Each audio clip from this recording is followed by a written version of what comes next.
Hello and welcome to our podcast, Howling at the Sun. That's what we have called it now. Yeah, I don't know. That was just an idea that this guy, John here, had, and I really liked it. And we are John and Tobias, two guys who met at a retreat of Teal Swan, a spiritual teacher. Yes, Tealswan. And she is a teacher who teaches about shadow work, integration, human potential, working with your emotions, really connecting to other people and just creating a very fulfilled and spiritually happy life.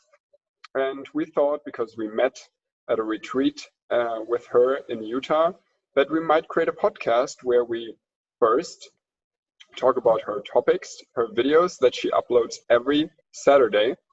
And second, that's the second part of our podcast, we talk about our own topics, one of our own topics every week that we really like and really interested in.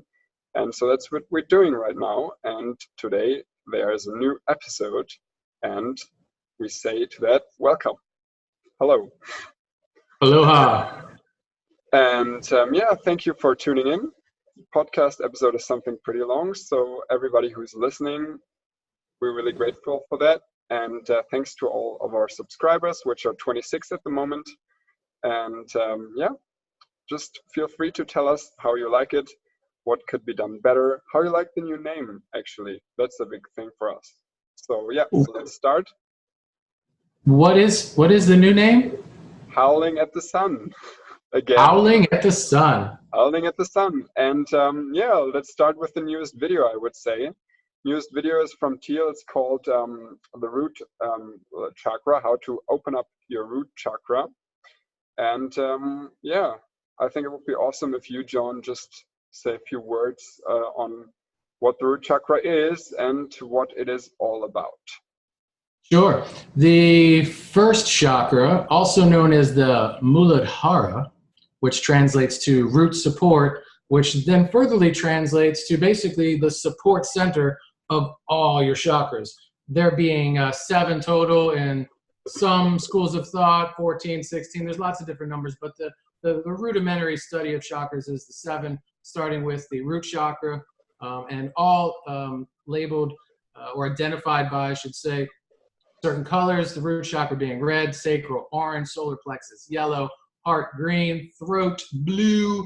Then we have the third eye and crown, purple, indigo, white, etc. However you look at it, feel about it. Again, like I said, lots of schools of thought. Today we're not getting into that. We're just going to basically talk about the video. And as Tobias just mentioned, just a general overview of the root chakra, where it's located physically in your energy system centers at the base of your spine, or also known as the pelvic floor.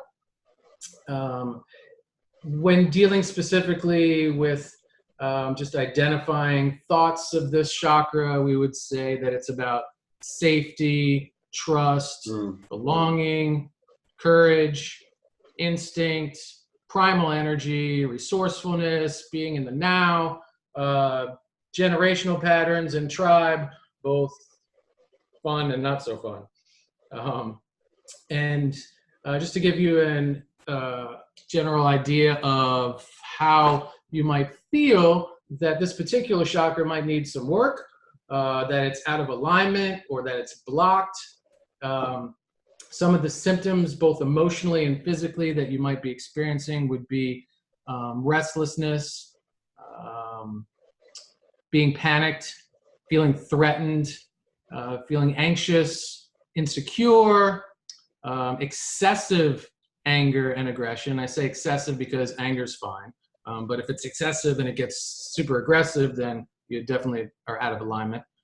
With your root chakra, being overly impatient, greediness, and as far as it may manifest in the physical, you're looking at imbalances in perhaps your colon or your bladder, and then prostate, if you have one, and the lower extremities like your legs, your lower back, and your feet.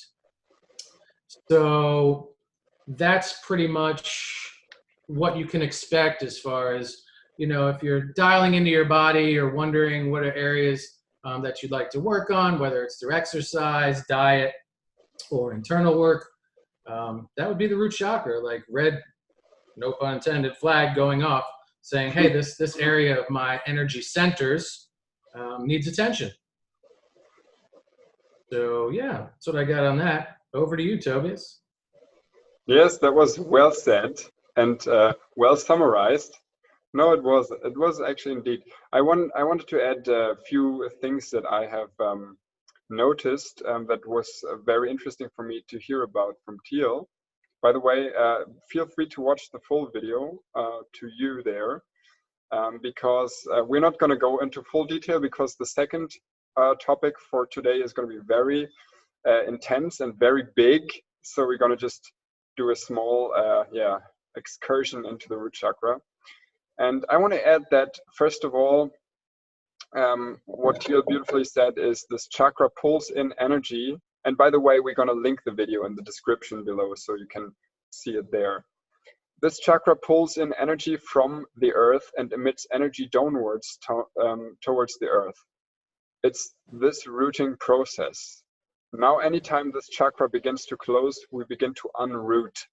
And that I find very interesting, like imagining you somehow as a tree that for some reason pulled out its own roots from the earth and then didn't feel like it belongs anymore to the earth. That's so such a basic image that I can totally relate to. And actually the past few years I have felt very unrooted, and I still do to some extent. All the restlessness, nervousness, depression, anxiety, that was a big part of my life for the last few years. And even on the Teal retreat, I felt sense of unsafety. I don't know, we talked about this, I think, right?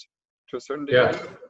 Yeah. And so what I want to say actually is that what helps really, aside from other few things that we're going to name, is actually doing deep emotional work. The completion process, an emotional trauma healing technique from Teal, works in resolving those basic trauma, because the root chakra is connected with the most basic trauma we have. Something like attachment trauma, something like abandonment trauma, anything that goes to the root of your being. And so I did that. I did ayahuasca as well. I handled some prenatal trauma that I was given before birth. And that also made a lot of differences in my own root chakra. So now I do feel a lot more grounded, but I still have a way to go, I think. And yeah, I don't know. Do we want to talk about some things that we personally do to get into the root chakra and heal that and connect to that? I mean, Teal talked a lot about ways to do that, but I think it would be cool for our audience to know what we actually personally prefer to do. Yeah, she did, and she always does such a great job, always providing an outline, and she'll go anywhere from providing 10 to 20 different things for you to consider, and maybe some of them resonate with you, maybe the whole list does. So it really gives you a diagram of just a place to start and connect the dots for yourself. And I will, before we get too personal, I do want to touch on, two of the very first things that she said, and that was on how to open and activate that root chakra, and that was to accept that you have needs. And I feel like this is going to be a topic that we've already talked about, but it's going to become heavily more present in future podcasts. And that's just accepting that we have needs, communicating our needs, identifying those needs. And I think that's a really good place to get started. And then she spills right into ask yourself, what do I need? And to feel, and then ... supported. What do I need to feel loved, respected? Just fill in the blank and really just honor what comes up in you. Nothing's crazy, silly, out of balance or anything like that. Just really feel your feelings around what you need. So yeah, and then like you said, she gets into a lot. She talks about a lot of stuff we've seen, elsewhere online, as far as foods and different herbs and oils. And she's got some great personal touches there, but that's for you to investigate in the video. But she does thoroughly go through that. I personally like the one thing that I'll pull out of her entire list that I take on my journeys and remind myself as often as possible and that is the connecting to the earth and taking your shoes off, kind of piggybacking, you know, what you're talking about with the tree, where we become a channel where we receive energy from the earth and we transmit energy back into the earth. And so taking your shoes off is huge. I can't explain. I was very resistant to this for years just because I didn't like my feet getting dirty or the different textures. When I was little, it was sand, but I got over that. But really also trusting your inner guidance system and not like, oh, everyone pollutes and I'm going to step on nails and this and that. Yeah. But you'd really be surprised how you can go through some of the most crazy urban areas even and just and emerge unscathed, so to speak. You're going to get some nicks and dings here and there depending on where you're walking, mind you. And I definitely don't recommend walking on concrete because it is one of the most inhuman things out there. It's made by humans, but it's a closed source. It's a cold source. Yes. It's connect us to anything but nothingness, really. So it's called earthing, and that's taking your shoes off. And I'll just share a brief, lovely story with a friend of mine. We were talking about, I was very excited about gardening, which is another way that you can open your root chakra. But we were talking about my backyard specifically, and I was super stoked. I had a blank landscape, and he's like, he's such a gentle man. He gently reminded me, John, remember to always take your shoes off when you go in the backyard, because what you're doing. And I'm like, hey, I cut them off. I'm like, yeah, I do. And I think he sensed in me that I don't do it enough or every time that I walk out there, because he's such a Superman when it comes to attunement. And so I opened myself and absorbed his message. And he said, Mother Earth is trying to speak to you and you as well to her. And what will happen in that dialogue, it's very magical, is that you will tell her what you need through how your body is transmitting. Oh. There's a little internet problem. Okay. John? Yes. John, you were just a little bit off. I don't know if it was my internet or yours. It was probably my excitement. So I'll dial it back a little bit. Here we go. There we are. Is that better? Yeah. Okay. Yeah, see, the internet said put it like make a break. Sure. So I get very, very excited about plants. So they're called volunteer plants. And but there's no, as we know, there's no coincidences on this planet. It's all sacred. And so what will happen is you'll have these plants come up in your backyard. You didn't plant them. There's no seeds or anything. And for years, it may have just been grass in your backyard. But all of a sudden, you have this certain flower, this certain tree come up. And if you look into, you identify the plant, the flower, whatever, and you go online and see what the healing elements of this particular plant are, it will blow your mind. Because what you've essentially done is you've talked to Mother Earth, and she's responded by saying, she'll call the birds, and she'll call certain birds and say, come drop these seeds with your dumpings, and for this man needs passion flower in his life, or dandelion, or Spanish needle, whatever the case may be. But it's really so, don't cut things down because you didn't plant them. She's yelling at you saying, here, I've provided this for you because you have brought yourself to me in such an intimate way. So that's a nice way to see it. Yes. And I really have to say that I am a little bit sad that this, like, I live in a very urban area. I don't have my own backyard. We have a little yard for our house, but this is like we have a big house with many people and just a small yard.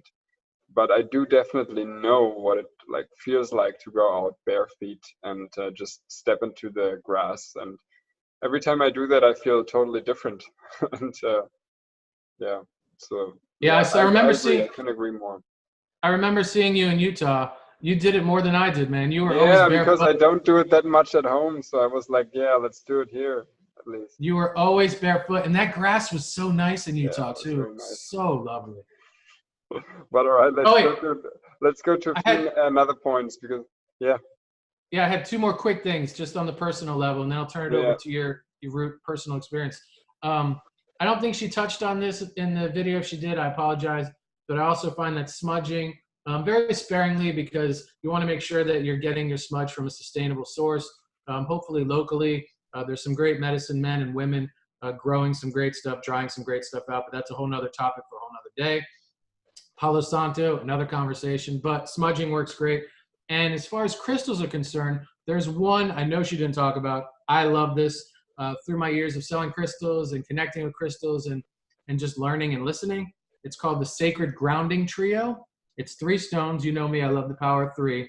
It's smoky quartz, black tourmaline, and you get like 3 hand stones, and you just, it's one of those things where you can just rock them around and just, connect with them and have them in your pocket or your little medicine bag or next to your chest or whatever, but they're great. Make a necklace of it, bracelet, whatever. Sacred Grounding Trio. I'm done. Over to you. But you just named 2. Oh no, smoky quartz, black tourmaline, and hematite. Oh, hematite, okay. Yeah. Cool.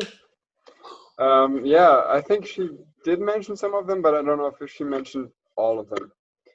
But yeah, you're more of a crystal expert than I am. I just have a few here. So yeah, for me, before we go over to the next topic, I just wanted to add some very, very little things. Let me look at my notes. I mean, honestly, with the needs also, I'm totally on your side with the grounding, with the nature. Don't have to add any of that, anything to that. But one thing I found very cool that she also added, or basically 2 things, is first of all, listen to rap. We talked about that a little bit earlier today before starting the podcast. I personally think that, I don't know, I personally like rap music sometimes, especially when I'm angry or when I'm like want to get into the flow or something. And I know now what one of the reasons is. It's super grounding, and if you're doing intellectual work, if you're doing any kind of that stuff, or if you like she also said, a lot of the spiritual people are very ungrounded because they're like trying to get into the highest realms, into the highest chakras without figuring out the low ones first.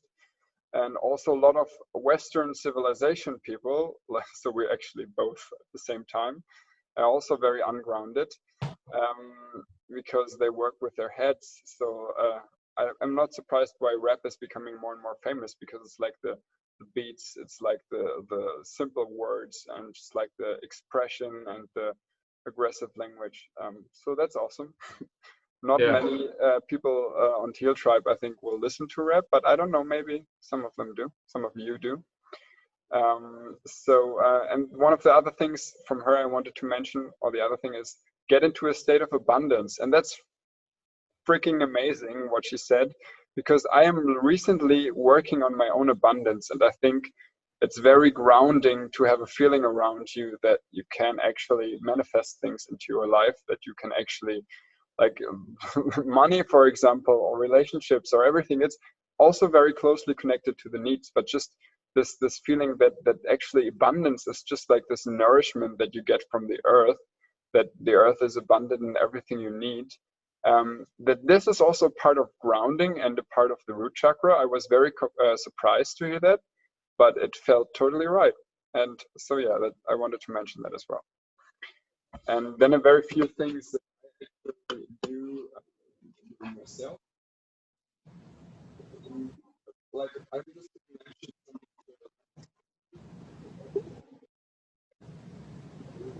Having trouble hearing you again. It got a little strange when you adjusted something.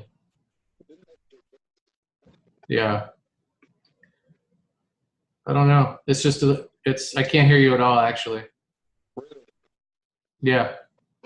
Oh my God, technical difficulties. It just got better when you did whatever you just did. What did I do? I didn't do it. I'm not sure. I just clicked something on the. So while Tobias makes some adjustments to his technical temporary difficulties, today's tea is brought to you by Organic Dragon Sencha. That's right. I really like this tea. Let me tell you why. Because on the back it says inspiring poets since 1862. It is by Julius Meinl, and that's Meinl. And yeah, it's been quite lovely. So I don't know why I chose this today. I saw it on the shelf. My partner didn't know where it came from, but definitely going to tap into the dragon. I don't know what that looks like. That's more of a cobra. How are you doing over there, Tobias? I don't know. Do you hear me? Oh, it sounds good. You're back. Yes, You're nice. back. Okay. We need a tea. This time, last time it was an internet timeout. This time it's a tea timeout. So we're back. Okay, we're back. Yeah, I just wanted to add some quick things. Actually, especially what I would do to ground myself. I like fighting, like not like boxing or anything, but just like on the ground, like with just like force without hitting.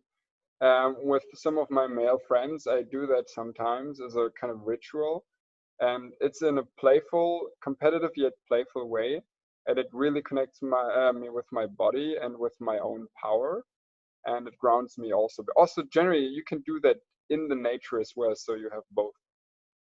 Yeah, you talked about that last week, right? With oil. Did you call it oil fighting? I did that once, oil fighting. Yeah, that's a very special thing. And Another episode.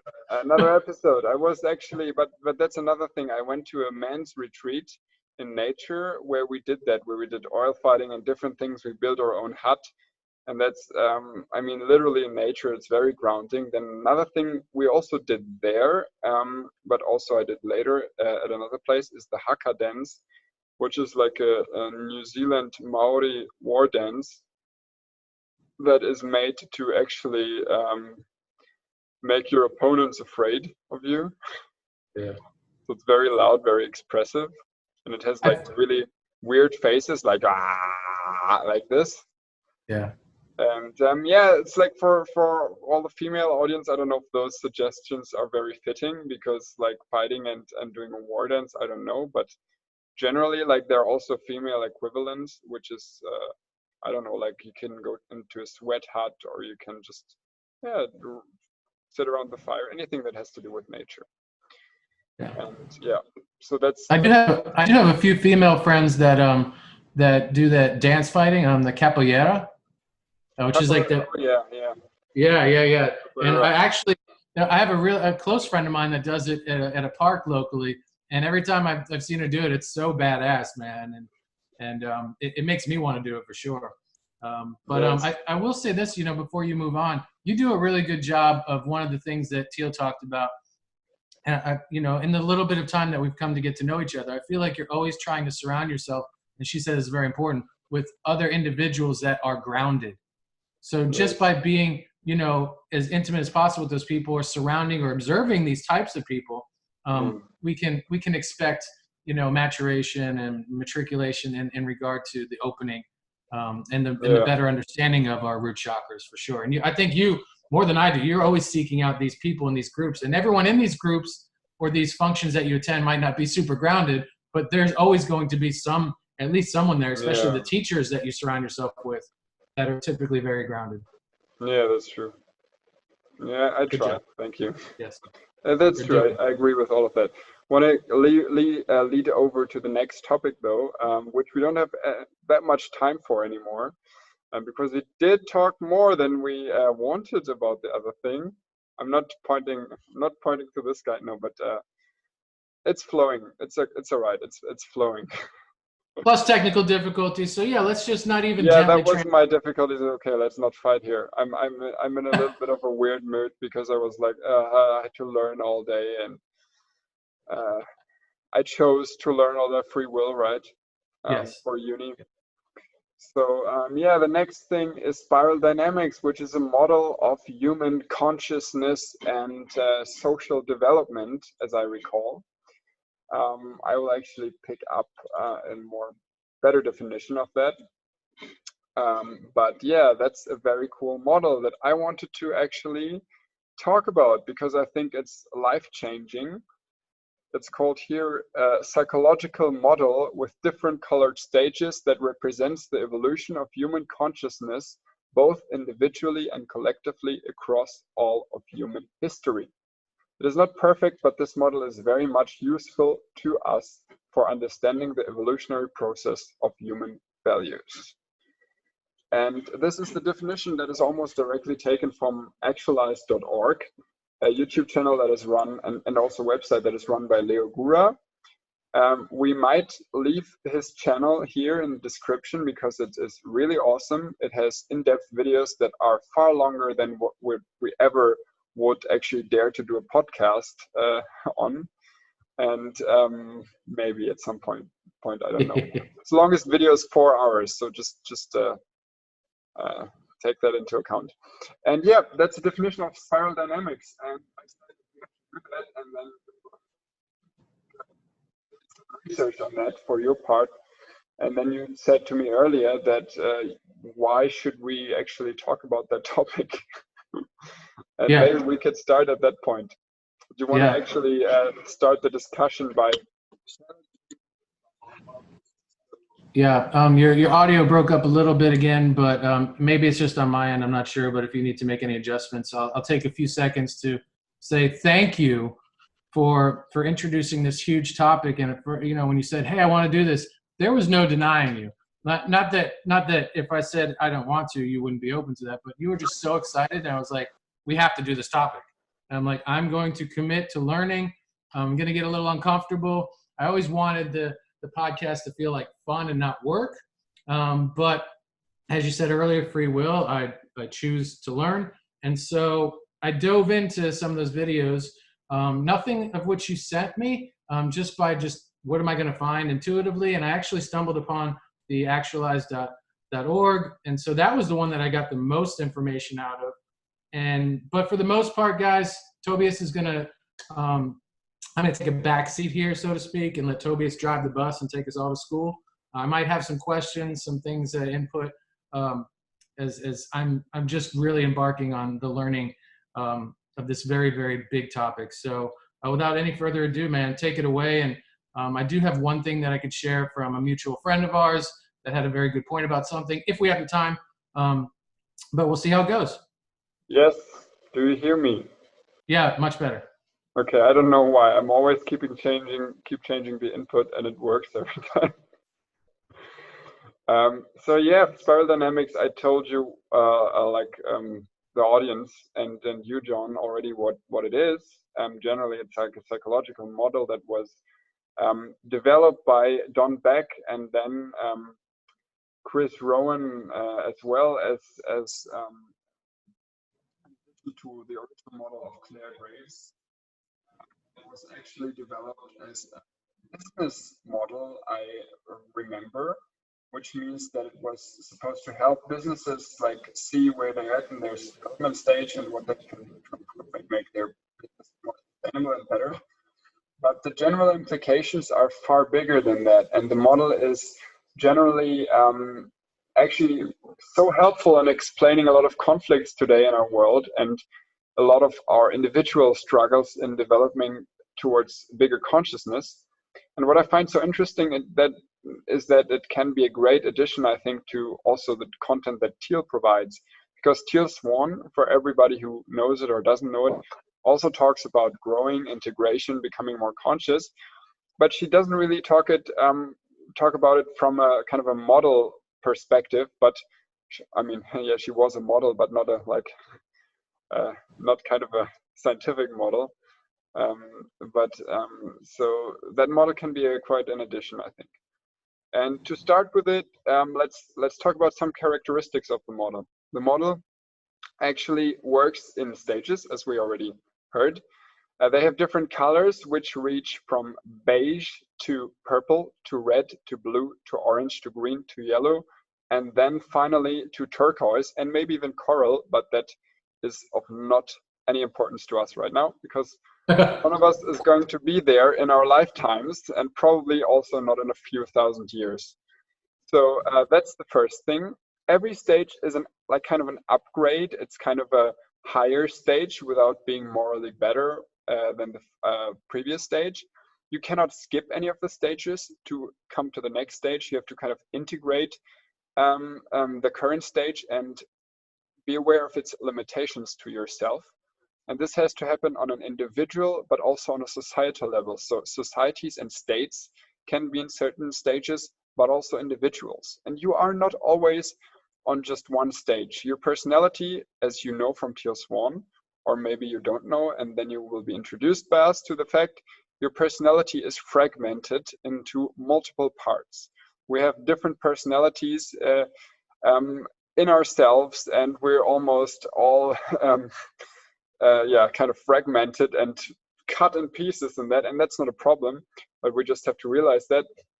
And the fact is that also in our private lives, in our official work lives, in our relationships, we can all have different kind of stages going there. I can be blue in my relationship and totally green in my work life, you know. I will explain in a second what that means. So yeah, that's basic characteristics, but what the heck are the stages now? That's the big question. Yeah. What are the stages? What are the stages describing? Do you have an idea, John? Oh, not nearly as good of an idea as you do, but I will say that when I first dove in and I had the knowledge up until the point which you just shared, I'm like, really? Colors? Like this funnel? This like, are we segregating each other? Like I had all this resistance to this topic and all this like preconceived notions that I'm like, like really? Like, is this going to get too scientific? But there's a lot to be said with the time and the study that's been put into this. So, you know, tell us about beige. No, I will not say much about beige, because the thing is that as a society, we have evolved to a certain level where we have integrated some of the earlier colors. And by the way, I will go into that later, but the thing is that the fact that you have resistance to the model shows me, at least, that you are probably very green, which rejects any kind of models and hierarchies. So there's actually first an analyzing way. Yeah, I will say the one thing that I took out, the hard pill to swallow, as he mentioned a few times in his video, that our ego thinks that we are, as we're attempting to self-identify, that we are 2 steps ahead in the color transcendence of where we really are. So if you think you're yellow, you're probably mostly orange. And there's more to go into that conversation, but I'm like, oh yeah, I'm yellow. Yeah. I'm all over that yellow scene. In fact, my ex-wife used to tell me, you know, before I knew what auras were and seeing where before even she knows, she's like, I always see yellow around you. I'm like, damn right, I'm yellow. But instantly right there, you're like, I sense a lot of green in you because of your resistance, young Padawan learner. But I think we should not torture the audience more and just like tell them what the stages are. Sure. I will do that. So beige, let's just quickly say what the first stage is. Beige is the stage of basic survival. That was the stage where our ancestors were when they first came into the world and just fought for eating and having children and just not slaughtering each other. Then there was purple, which is the tribal stage, which still of us romanticize. A lot of us romanticize that, which is kind of like being connected to nature, being very primal, being very harmonic in a way, but also very primitive. Then there's red, which is the stage of aggression. And by the way, every stage leads to the next stage because of some central conflict. Because like after the survival stage has been formed, then it's like, okay, now we have to form tribes to grow ourselves. And then there's those tribes, and then there's this like, okay, who's going to be the biggest tribe? And so there's going to be one person or one tribe that is dominating, and out of that comes the red stage, which is a lot of aggression. And so people get aggressive, and they force themselves on others, and they're dominant, and so they're like tyrannies and leaders that push themselves over others, and that creates a lot of power differences and some power for some people, but also a lot of suffering for others, which actually gives rise to blue. And now we came to red and realized maybe that a lot of people in our world still have a little bit of red, maybe some more. Donald Trump, for example, is mentioned by Leo as somebody who has still a lot of red, and he causes a lot of problems in the world. And in the Middle East, maybe in some countries, there are people definitely with more red. But generally, it is not a big part in our world. The next color goes a lot bigger when it comes to the percentage of people and cultures who are involved in that color. It is blue, and blue is the color of civilizations and religions and just schools of thought, basically.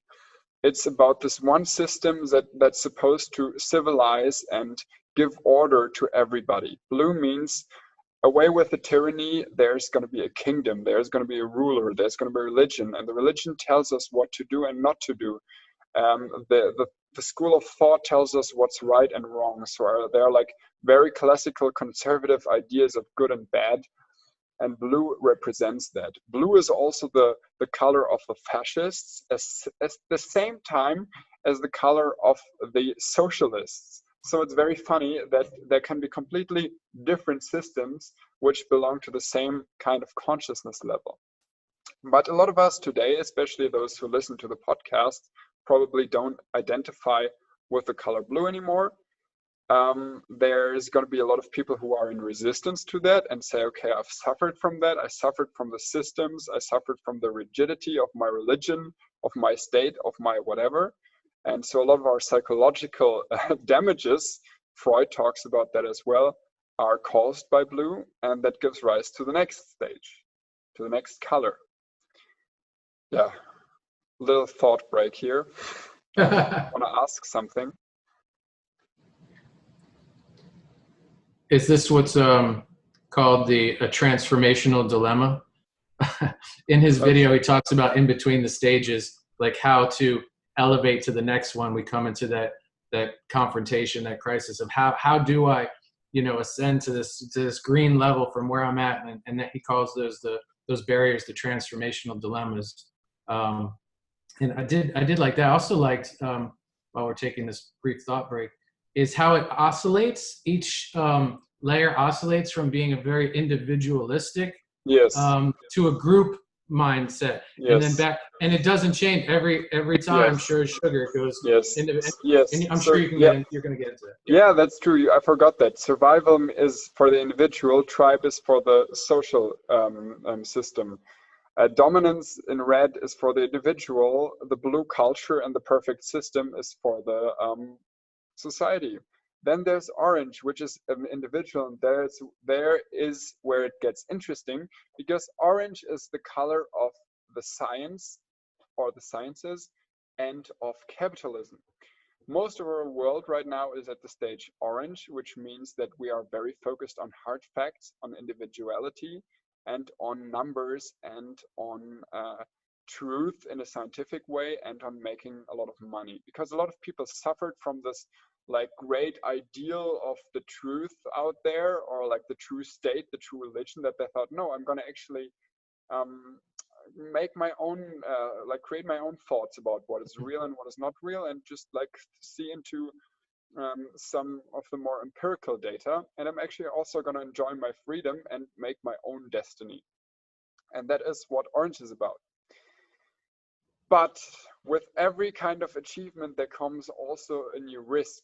And the risk with orange we see right now in the world is the devastation of the environment, greed, focused capitalism, and an actual and we see that in the spiritual field, we're very unhappy about that.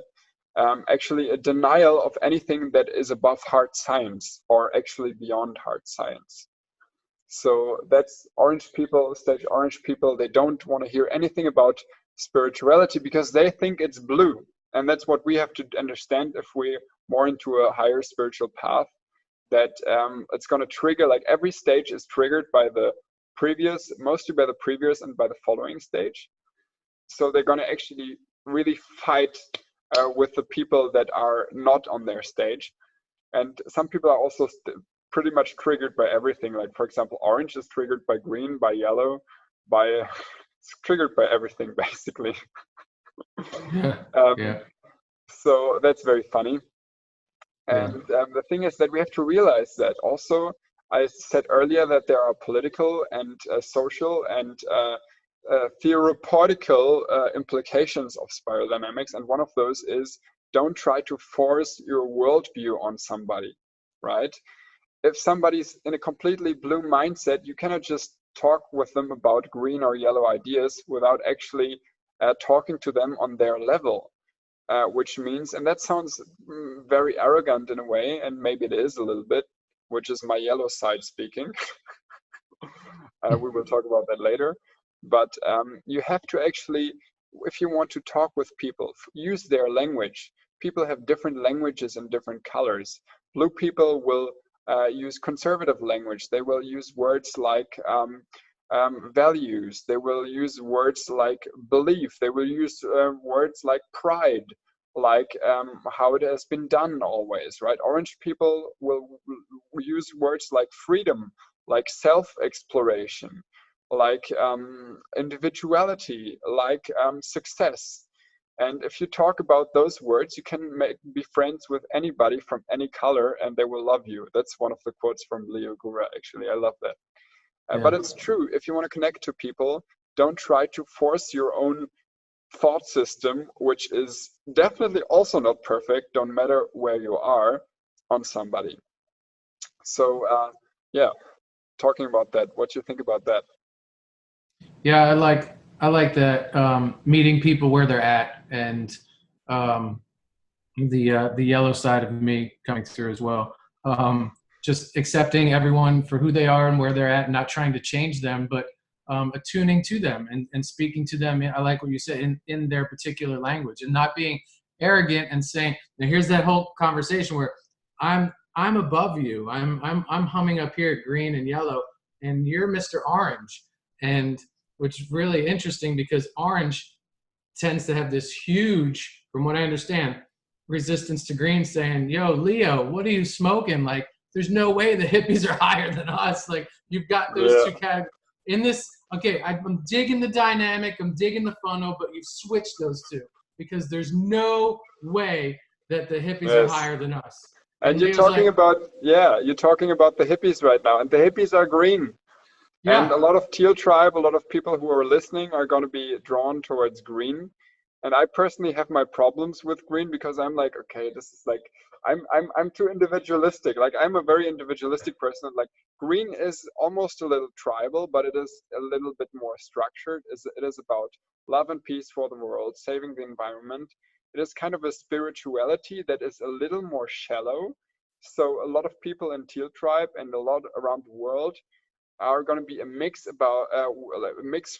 from like higher spirituality with this more shallow, okay, I do my yoga, I do my meditation, I feel good vibes, you know, like this is green, you know, green is organic stuff. Green is like, we have so much green emerging, for example, in Germany, luckily. America maybe has still a little bit more to go. In some countries it's more developed. Like in California maybe, or in like, I don't know about Florida, maybe also it's a little bit more, I don't know. Yeah, there's a blossom of green everywhere. I mean, you feel the green wave is unstoppable. It's coming. But the green wave is also filled. The green wave is also filled with spiritual bypassing. So like Leo says, he's like, green is not true spirituality. They think they've got it, but they're missing the point. And they're missing the deep commitment. Yeah, they're more in for it for the fun and for the good feelings, for the good vibes. Yeah. And generally, I would disagree with you that green is not blossoming everywhere. There are countries in the Middle East. We have a friend, Rotana, who hopefully will be listening as well. I don't know. She is from Jeddah in the middle. I hope I pronounced it right, in Saudi Arabia, and she's complaining a lot about how people are very ignorant and intolerant. And I want to say one thing: the world of green, the world today is so green right now. Or at least like the Western media world is very green on some levels. There's a green-blue conflict mainly, but also green-orange conflict. But it is getting very green, and every kind of political correctness is also very green. It is like wanting to destroy hierarchies. And that's where actually the difference between yellow and green comes in, because yellow is a stage, like green comes into existence when orange is festering into the world, and when it's like expanding, and there's greed and there's capitalism, and toxic masculinity have polluted the world, so we're going to be like, have love and peace for the world, destroy all hierarchies, and then everything is good. That's what green thinks. But then there's yellow, which says, no, no, no, no, no. It's actually different. And yellow is personally like, I probably am less yellow than I think. But I personally like yellow is the color of the sun. I love the sun. That's why I like the idea of calling the podcast Howling at the Sun. I feel drawn to the color yellow intrinsically, but also drawn to the stage. And yellow is about truth and relativeness of perspectives mainly. And also about systemic thinking and about looking for different solutions than the ordinary people would look to. And I very much like yellow. Yellow, Leogura calls tier 2, which is like an upgrade to all the other colors, because it first time in history of the stages actually takes into account that every perspective is just a perspective. All the other colors think like, okay, I'm the best one, just get to my stage, better than everybody else. And yellow starts to think, okay, actually there's validity to everybody, and we should hear them out, we should listen to them, we should see their perspective, we should integrate that, we should see it from their way. There's no right or wrong, there's just perspectives basically. So also this thing of wanting to make everything equal seems to yellow like something that is actually very impractical, because there are hierarchies. Even though there's no better or worse, some stages, for example, are higher than the others. And there are differences between male and female. There are reasons, and Teal talks about that. Teal, I think, also has a lot of yellow aspects in her, because Teal says authority, for example, is something that is very good and necessary in the world. Status and ranks is very good and necessary if it's not misused. And so yellow tends to be more individualistic again, but also a lot more nuanced. And it is much, like, I have sometimes difficulty in explaining yellow, because it is not as simple in a way as some other stages.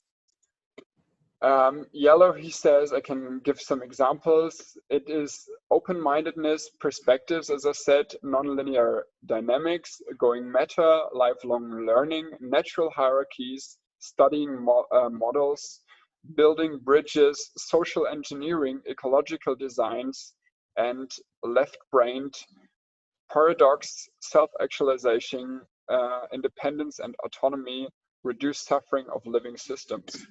I just named a random assortment of vocabulary there. So that's yellow, and yellow is actually a huge step in the spiral. And it means that people the first time ever become something you would call truly self-aware. And then the last step is more of a collective one. It's turquoise, and it's turquoise you could be mistaken for the stage of enlightenment, but Leo says it is not. He says turquoise is about presence, mindfulness, unity, healing, simplicity, wisdom, truth, the big picture, and esoteric teachings. So it's more like when you want to build a society that's truly awakened, you best do that from the turquoise perspectives. I do like the you know, the coming and the going of and it's not isolation, it's working on the individual and then going out to the community, and then in between each, as we escalate each color, right? So in green, we're all love, light, and laughter, and everybody's having a blast, drum circles, spiritual bypassing, meditation, all that stuff. But then we go, hey, that's beautiful. This served us well, but it's not enough. Yes. I have to come back to this and work this and build these ideas and these thoughts and work on this integration, and then go back to the turquoise, but elevate to the turquoise, and then we're working together on this next level. So I really think that's neat. The waves, how it stays very structured in that regard. You know, there's never been like collective, individual. It's always back and forth, which really makes sense as far as evolution is concerned to me. Yeah, it does. It's a really dynamic process, and I think it's very, very seems to be very realistic in the sense that it explains the world, right? I mean, there's a lot Yeah. of conflicts. Like when you look into political conflicts, it's mainly like it could seem like, I mean, everybody has their perspective, talking from a yellow perspective now, on how the world conflict started. I mean, Teal Swan says it's about suffering and isolation and feeling separated from the world. But also on a more spiral dynamics way of explaining things, you could say that conflicts in the stages are actually mainly conflicts within society about mainly stage conflicts. So it's not like I just feel separated from you when I am actually for beheadings in my country, and you are for freedom, like of personal boundaries and freedom of your own personality. Don't matter what the cost is for the state. Then it's not only feeling separation from each other on personal level, it's also a very different stage of consciousness. And that's what we have to understand, especially when we want to change the world and help people, and when we feel frustrated a lot of the time when we sit at the TV or talk with people and think like, how can, for example, if vegans say, how can they still eat meat? Or like some people say, okay, how can there be those stupid Nazis in the world, right? And then it's like, okay, I don't understand that. I just have to talk to them and talk some sense into them, and and then you get to a confrontational level, and that doesn't bring us anywhere. And Leo explains that very good, because he says, okay, people have just different stages of development and also different stages of moral development. That's another video, I don't know if you watched it, where he said that the level of love we feel also changes from stage to stage. Like, first of all, we feel just as an infant, and in the early stages, love for ourselves, then for our family, and then conservative people just feel love for their state or for their religion, right? Then the people who are more universal feel love for everybody. For example, the green stage, they don't feel universal love, they feel love for everybody who they think is good. And then if they think like, they don't feel love for Nazis already, they just feel love for all the other spiritual people and for the good people and maybe for some animals, but not for everybody. But then it gets higher and higher, and the higher you develop, the more love you feel for everybody. And so the more inclusive your love gets. And it is really not about forcing anybody on your perspective, but just about understanding them and connecting with them as good as you can, and then finding solutions to elevate everybody, respecting their development and respecting where they're at. It's just like he put perfect example to that when he talked about the school system where people are in first, second, third, fourth, sixth class, and you just try to put a first grader into fourth class. That usually doesn't work. With people who are very fast, that will work, but with usual people it doesn't. And the thing is, elevating our consciousness works the same way. So to everybody I see who says, okay, who's like complaining about other people, I'm actually doing the same sometimes, and complaining about other things, other people, and who are not as far. It's just like, okay, there's a reason why they're not that far. And just by complaining, you're not going to change that. The only thing you're going to do is pull yourself down a stage, right? So that's, I think, one of the most interesting points about that model. Yeah, absolutely. You used the one word that he touched upon, and I didn't know if you were going to go down that avenue, but I'm glad you didn't, because then I get to put in some 2 cents real quick. But it's a phrase that I've battled with on and off for the years. I heard it in corporate training one time, then it came up with some spiritual teachings, and I'm like, why does this phrase keep following me? It's your perception is your reality, right? And Leo talks about that very much in the line of what you're speaking of right now, and all of us getting to understand where we're at and being able to better communicate because of that. And so that phrase pops up again. In each stage, the perception of where you're at in orange and your belief systems and the people that you surround yourself with, whatever, that's reality.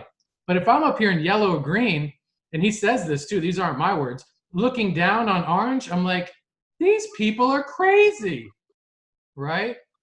But yellow, I say yellow, but green looking down at orange and blue going, those people are nuts. Like, what are they doing? What are they doing? When you get to yellow, it's like, I understand what orange and blue are doing. I've actually been there.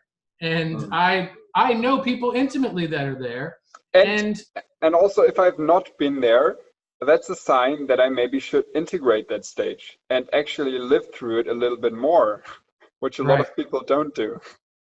Yeah, and I know that so with that, for wrapping this part up, with that phrase, perception is reality, I used to fight that phrase. I'm like, no, it's not.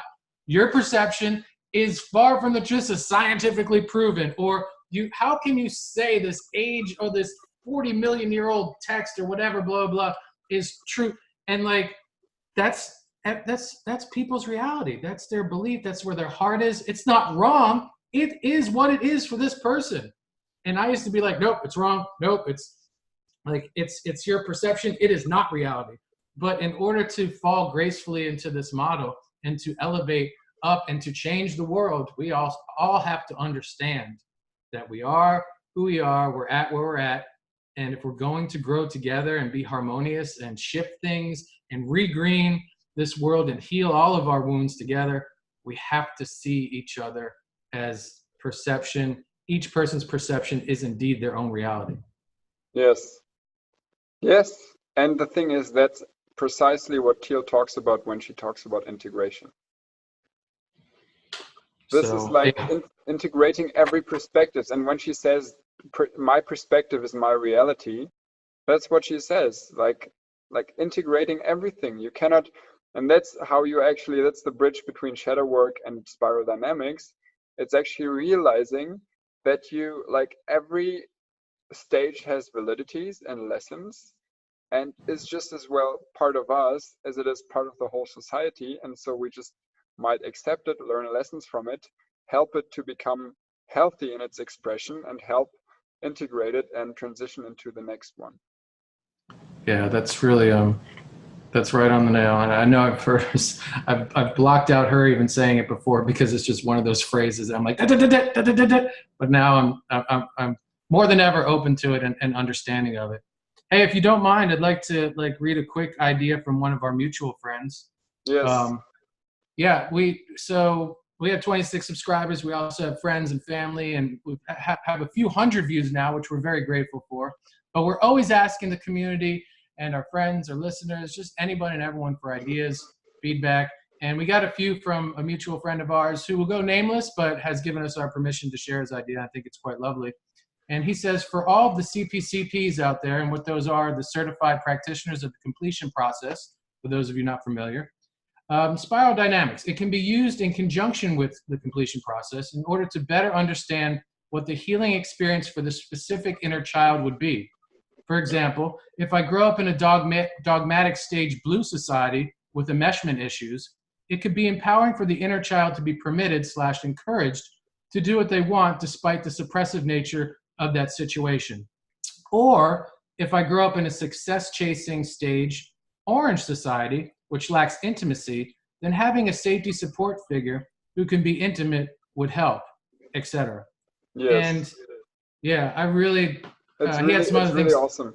That's really good. Like that's what I was actually talking about. This is like allowing like people to actually use that to understand each other better, and that's good. Yeah. I don't have to add anything to that. Nice. Yeah, I felt there was a good spot to drop that, and I wanted to give him shout out for sharing. And we so encourage that, folks. We're not going to be able to grow this program without you, and to include you as intimately as possible, as time permits. The time is a good keyword. I actually want to take this opportunity today, as I see the time now, to finish on time, because then we have exactly 1 hour. That would be cool. And I would just want to say quickly to the thing with the CPs that it is actually very true. I very much agree with the fact that you can use individual experiences to heal better and understand better certain people, where they come from. But also generally, I would say, especially in spiritual healing circles, the majority of people will already have reached a certain stage. Otherwise, they wouldn't be open to the idea of alternative healing at all. So That's also, like, you just notice that the people you surround yourself with have gone probably already through a filter once they reach you. So sometimes it could be just very cool randomly to talk to people you don't usually would want to talk to just open yourself up to new experiences and grow and learn what other people's realities are.